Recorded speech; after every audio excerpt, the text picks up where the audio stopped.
তো hello everyone, আসসালামু আলাইকুম। আজকে আমার সামনে আছে একটি 4620 ডিপসি কন্ট্রোলার।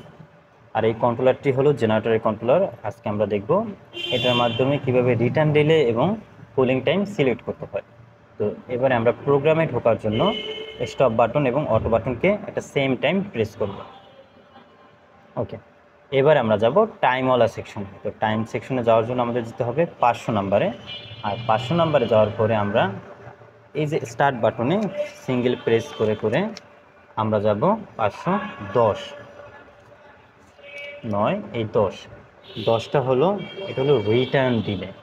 এই রিটার্ন ডিলে আমাদের দেওয়া হচ্ছে কত, 30 সেকেন্ড। আর আমাদের পরবর্তী অপশনটা হলো, এটা হলো 511তে বলা হয়েছে কলিং টাইম। এই কলিং টাইমটা হলো আমাদের জেনারেটর কত মিনিট সময় নিয়ে বন্ধ হবে। তো আমাদের এখানে 1 মিনিট দেওয়া আছে, আপনি চাইলে বেশিও দিতে পারেন। ধরেন আপনার বাসার কারেন্টটা চলে গেছে, চলে যাওয়ার পরে জেনারেটরটি স্টার্ট নিল, আবার কারেন্টটা চলে আসলো। চলে আসার পরে কত মিনিট পরে এই জেনারেটরটি বন্ধ হবে? 1 মিনিট পরে। আর এক্ষেত্রে যদি আপনি টাইম 1 মিনিট না করেন, কি সমস্যা ফেস হবে? কারেন্টটা চলে চলে আসলো, আসার পরে জেনারেটরটি কি সাথে সাথে বন্ধ হয়ে গেল, আবার কারেন্টটা চলে গেল, জেনারেটরটি আবার স্টার্ট নিল। এই ক্ষেত্রে আপনার জেনারেটরের সেলফে সমস্যা হতে পারে, জেনারেটরে আরও অন্যান্য মেকানিজমে সমস্যা হতে পারে।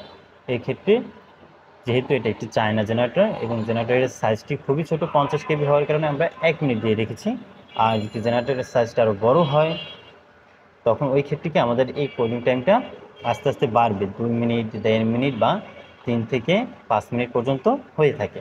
ওকে, তো আপনি চাইলে অটো বাটনে ক্লিক করে এই টাইমটাকে কি প্লাস মাইনাস করতে পারবেন। ওকে, আজকে আমরা দেখলাম কিভাবে একটি কন্ট্রোলারের ডিলে টাইম,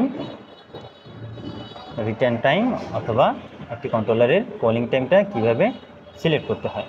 তো আপনার টাইমটি সিলেক্ট করা হলে তারপর কি অটো বাটনে লং প্রেস করে থাকলে এটা কি করবে, হোম মেনুতে চলে আসবে। হোম মেনুতে চলে আসলে আপনার এটি সেভ হয়ে গেছে।